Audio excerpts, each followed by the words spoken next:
आज हम लोग ट्राइएसिलग्लिसरॉल के जैव संश्लेषण के बारे में अध्ययन करेंगे। जंतु अधिक मात्रा में ट्राइएसिलग्लिसरॉल का संश्लेषण एवं संचय कर सकते हैं, जिसे वो बाद में ईंधन के रूप में उपयोग में लाते हैं। हम सब जानते हैं कि जंतु जो है एक निश्चित मात्रा में ही कार्बोहाइड्रेट को ग्लाइकोजन के रूप में संचित कर पाते हैं। जब वो अधिक मात्रा में भोजन में कार्बोहाइड्रेट ग्रहण करते हैं और वो इतनी अधिक मात्रा में हो कि वो ग्लाइकोजन संचय क्षमता से अधिक हो, तब जो अधिक मात्रा में कार्बोहाइड्रेट ग्रहण किया गया है वो ट्राइएसिलग्लिसरॉल में परिवर्तित होकर एडिपोज ऊतक में संचित होता है। पादप भी ट्राइएसिलग्लिसरॉल का संश्लेषण करते हैं, जिसे वो मुख्यतः फलों में, मेवों में और बीजों में संचित करते हैं। जब बीज अंकुरित होते हैं तब वो ट्राइएसिलग्लिसरॉल का ईंधन के रूप में उपयोग करते हैं। इन ट्राइएसिलग्लिसरॉल के जल अपघटन से जो पदार्थ निर्मित होते हैं उनका पादप उपयोग करके या अंकुरित होने वाला बीज उनका उपयोग करता है और उससे नए पदार्थ बनाता है। जंतु ऊतकों में ट्राइएसिलग्लिसरॉल और ग्लिसरोफॉस्फोलिपिड्स दो समान पूर्व पदार्थों द्वारा निर्मित होते हैं। पहला पूर्व पदार्थ फैटी असाइल CoA है और दूसरा एल ग्लिसरॉल 3 फॉस्फेट है। एल ग्लिसरॉल 3 फॉस्फेट एक ग्लाइकोलिटिक मध्यस्थ डाइहाइड्रोक्सी एसीटोन फॉस्फेट से निर्मित होता है और डाइहाइड्रोक्सी एसीटोन फॉस्फेट पर जब साइटोसोल में उपस्थित NAD बद्ध ग्लिसरॉल 3 फॉस्फेट डिहाइड्रोजनेज एंजाइम क्रिया करती है, तब ग्लिसरॉल 3 फॉस्फेट निर्मित होता है।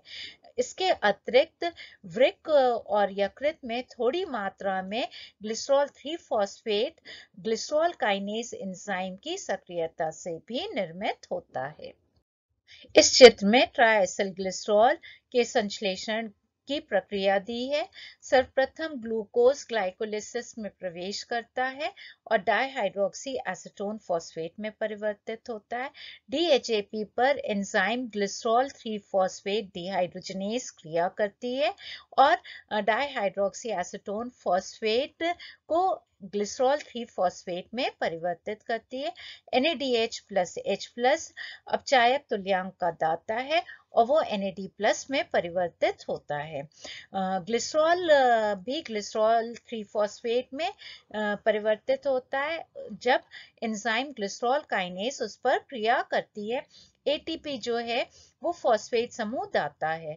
एल ग्लिसरॉल 3 फॉस्फेट में असाइल समूह का स्थानांतरण होता है। असाइल समूह के स्थानांतरण के लिए सर्वप्रथम असाइल समूहों को सक्रियित किया जाता है। असाइल समूहों का सक्रियण असाइल CoA सिंथेटेज एंजाइम के द्वारा होता है, जिससे कि असाइल CoA प्राप्त होता है, फैटी असाइल CoA प्राप्त होता है। इस सक्रियण में ATP जो है वो ऊर्जा प्रदान करती है और वो AMP प्लस PPI में परिवर्तित हो जाती है। असाइल CoA जो है वो असाइल समूह एल ग्लिसरॉल 3 फॉस्फेट को देता है और इस क्रिया को असाइल ट्रांसफरेज उत्प्रेरित करती है। फिर दूसरा असाइल समूह भी स्थानांतरित होता है असाइल ट्रांसफरेज एंजाइम की सहायता से, जिससे कि फॉस्फेटिडिक अम्ल निर्मित होता है। फॉस्फेटिडिक अम्ल पर फॉस्फेटिडिक एसिड फॉस्फेटेज एंजाइम क्रिया करती है, जो कि फॉस्फेट समूह का जल अपघटन कर देती है, जिससे कि 1,2-डाइअसाइल ग्लिसरॉल प्राप्त होता है। 1,2-डाइअसाइल ग्लिसरॉल पर तृतीय असाइल समूह का स्थानांतरण असाइल ट्रांसफरेज एंजाइम के द्वारा होता है, जिससे कि ट्राइअसाइल ग्लिसरॉल संश्लेषित होता है।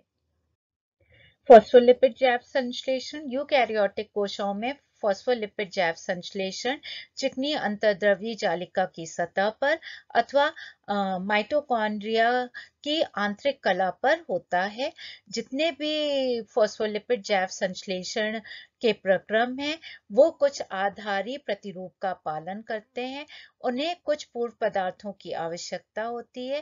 पहला पूर्व पदार्थ है मेरुदंड अणु, जो कि प्रायः ग्लिसरॉल अथवा स्फिंगोसिन होता है। इस मेरुदंड अणु पर वसी अम्ल समूह जुड़ते हैं। उसके पश्चात हाइड्रोफिलिक शीर्ष समूह या जलरागी शीर्ष समूह मेरुदंड से फॉस्फोडाइएस्टर आबंध द्वारा जुड़ता है। फिर उसके पश्चात कुछ परिस्थितियों में या तो ध्रुवीय शीर्ष समूह में परिवर्तन आता है किया जाता है, अथवा वह विनिमय होता है दूसरे शीर्ष समूह से, जिससे अंतिम फॉस्फोलिपिड उत्पाद निर्मित होता है।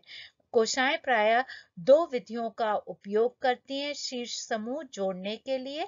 प्रथम विधि है कि डायसाइल ग्लिसरॉल को सीडीपी द्वारा सक्रियत किया जाता है, अर्थात सीडीपी डायसाइल ग्लिसरॉल पर ध्रुवीय सिरा जोड़ा जाता है। इस क्रिया में सीएमपी मुक्त होता है और ग्लिसरोफॉस्फोलिपिड निर्मित होता है। दूसरी विधि में ध्रुवीय शीर्ष समूह को सीडीपी से सक्रियत किया जाता है, तो सीडीपी हेड ग्रुप और 1,2 डायसाइल ग्लिसरॉल क्रिया करते हैं, सीएमपी मुक्त होता है और ग्लिसरोफॉस्फोलिपिड निर्मित होता है। यूकैरियोटिक कोशिकाएं दोनों विधियों का उपयोग करती हैं, परंतु प्रोकैरियोट्स में केवल प्रथम विधि का ही उपयोग होता है। सर्वप्रथम फॉस्फेटिडिक अम्ल पर सीटीपी क्रिया करता है, पीपीआई मुक्त होता है और सीडीपी डायसाइल ग्लिसरॉल निर्मित होता है। सीटीपी डायसाइल ग्लिसरॉल पर फॉस्फेटाइडिल ग्लिसरॉल सिंथेज एंजाइम क्रिया करती है और उस एंजाइम की सहायता से ग्लिसरॉल 3 फॉस्फेट स्थानांतरित होता है सीडीपी डायसाइल ग्लिसरॉल पर और सीएमपी मुक्त होता है। इस क्रिया के फलस्वरूप फॉस्फेटाइडिल ग्लिसरॉल 3 फॉस्फेट निर्मित होता है। फॉस्फेटाइडिल ग्लिसरॉल 3 फॉस्फेट से फॉस्फेट समूह का जल अपघटन होता है। इस क्रिया को PG3 फॉस्फेट फॉस्फेटेज एंजाइम उत्प्रेरित करती है, जिससे कि फॉस्फेटाइडिल ग्लिसरॉल निर्मित होता है। फॉस्फेटाइडिल ग्लिसरॉल पर कार्डियोलिपिन सिंथेज एंजाइम क्रिया करती है और वह फॉस्फेटाइडिल ग्लिसरॉल का एक और अणु उससे जोड़ती है, जिससे कि ग्लिसरॉल मुक्त होता है और कार्डियोलिपिन उत्पाद बनता है। दूसरा फॉस्फोलिपिड निर्माण के लिए सीडीपी डायसाइल ग्लिसरॉल पर सेरीन ध्रुवीय सिरा या शीर्ष समूह जोड़ा जाता है। इस क्रिया को PS synthase phosphatidyl serine synthase enzyme उत्प्रेरित करती है, सीएमपी मुक्त होता है और फॉस्फेटाइडिल सेरीन बनता है। फॉस्फेटाइडिल सेरीन पर फॉस्फेटाइडिल सेरीन डी कार्बोक्सिलेज एंजाइम क्रिया करती है, कार्बन डाइऑक्साइड मुक्त होता है और फॉस्फेटाइडिल इथेनॉल अमीन निर्मित होता है। इस प्रकार से फॉस्फेटाइडिल इथेनॉल अमीन तथा कार्डियोलिपिन निर्मित होते हैं। ईथर लिपिड्स और प्लाज्मेलोजेंस का संश्लेषण, जैव संश्लेषण। सर्वप्रथम फैटी असाइल को DHAP से क्रिया करता है, डाइहाइड्रोक्सी एसीटोन फॉस्फेट से क्रिया करता है, कोएंजाइम A मुक्त होता है और 1 असाइल डाइहाइड्रोक्सी एसीटोन 3 फॉस्फेट निर्मित होता है। दूसरी क्रिया में फैटी असाइल को A का अपचयन होता है। अवकारक तुल्यांक का दाता 2NADPH + 2H+ है, जो कि 2NADP+ में परिवर्तित होता है। इस क्रिया में कोएंजाइम मुक्त होता है, कोएंजाइम A मुक्त होता है और फैटी असाइल को A अपचयित होकर संतृप्त वसी अल्कोहल में परिवर्तित होता है। ये संतृप्त वसी alcohol 1 acyl dihydroxy acetone 3 phosphate से असाइल समूह को विस्थापित करके स्वयं जुड़ता है। इस क्रिया को 1 alkyl dihydroxy acetone 3 phosphate synthase enzyme उत्प्रेरित करती है और इसके कारण 1 अल्काइल डाइहाइड्रोक्सी एसीटोन 3 फॉस्फेट उत्पाद निर्मित होता है। फिर 1 अल्काइल डाइहाइड्रोक्सी एसीटोन 3 फॉस्फेट का अपचयन होता है।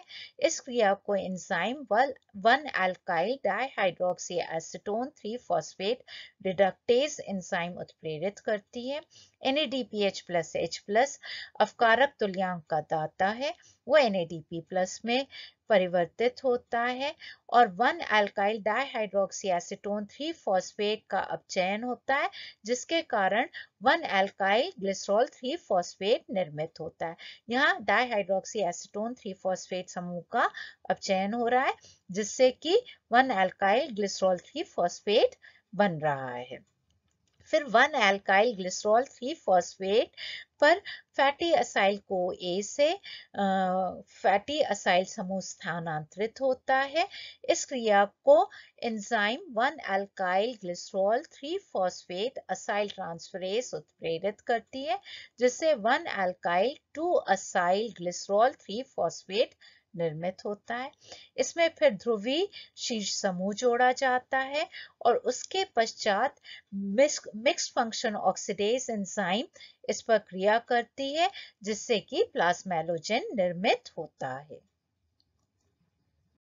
स्फिंगोमाइलिन जैव संश्लेषण सर्वप्रथम पामिटॉइल को ए बीटा कीटोस्फिंगानीन में परिवर्तित होता है। इस क्रिया को 3 कीटोस्फिंगानीन सिंथेज एंजाइम उत्प्रेरित करती है। फिर बीटा कीटोस्फिंगानीन स्फिंगानीन में परिवर्तित होता है। इस क्रिया को 3 कीटोस्फिंगानीन रिडक्टेज एंजाइम उत्प्रेरित करती है। स्फिंगानीन एन असाइल स्फिंगानीन में असाइल ट्रांसफरेज एंजाइम की सहायता से परिवर्तित होता है। एन असाइल स्फिंगानीन पर मिश्रित फंक्शन ऑक्सीडेज एंजाइम क्रिया करती है, जिससे कि सेरामाइड कंटेनिंग स्फिंगोसिन प्राप्त होता है। फिर सेरामाइड कंटेनिंग स्फिंगोसिन पर फॉस्फेटाइडिल कोलिन की सहायता से ध्रुवीय शीर्ष समूह जोड़ा जाता है। डायसाइल ग्लिसरॉल मुक्त होता है और स्फिंगोमाइलिन प्राप्त होता है।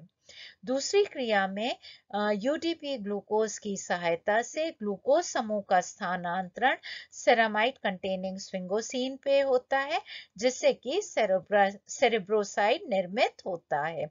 इस प्रकार से स्फिंगोमाइलिन और सेरेब्रोसाइड का जैव संश्लेषण होता है।